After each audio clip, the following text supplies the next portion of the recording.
Hey you, welcome back to my 30-day Jumpstart with Jesus series. Today is day 26 and we are going to talk about inviting God into creating your goals. Let me ask you something honestly.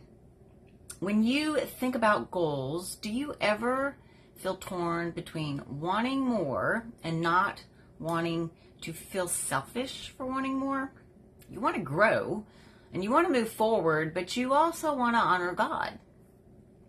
Today, we're talking about how to invite God into creating your goals.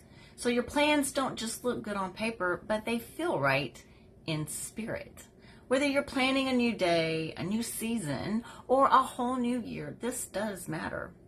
Somewhere along the way, many of us learned this quiet belief that faith means being passive, that wanting more means lacking gratitude, and that goals are worldly, and God only cares about spiritual things.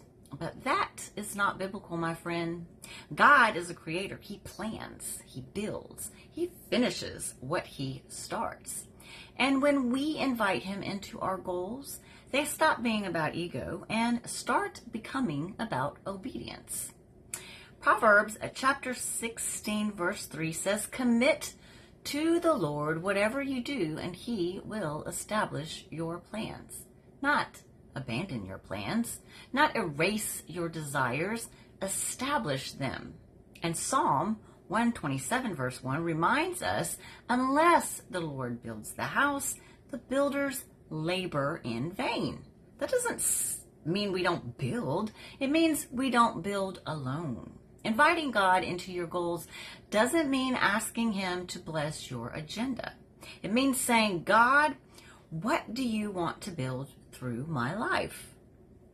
It means checking your motives, not shrinking your vision.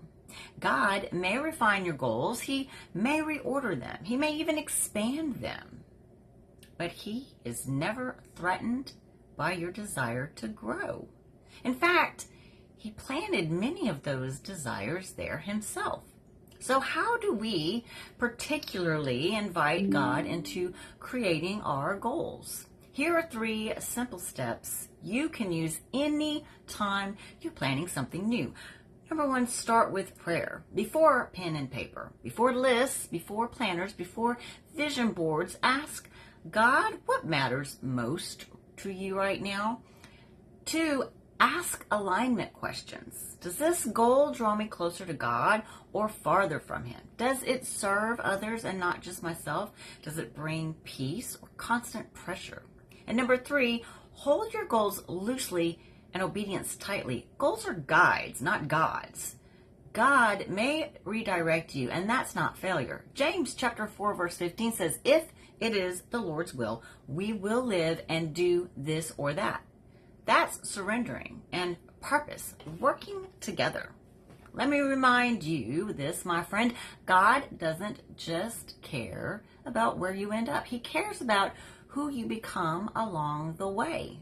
When you invite him into your goals, you trade pressure for peace and striving for trust. Let's pray. God, I invite you into my plans, my goals, and my dreams. Refine them, align them, and lead me step by step. I don't want success without you, Lord. I want purpose with you. Amen. If this encouraged you, let me know in the comments, and I'll see you tomorrow as we continue my Jumpstart with Jesus series into day 27, where we learn how to speak life. You're not just planning your future, you're partnering with God. Thank you again so much for spending your very valuable time with me. I love and appreciate you so much, and I pray that God will continue to bless you and all of your loved ones. Bye.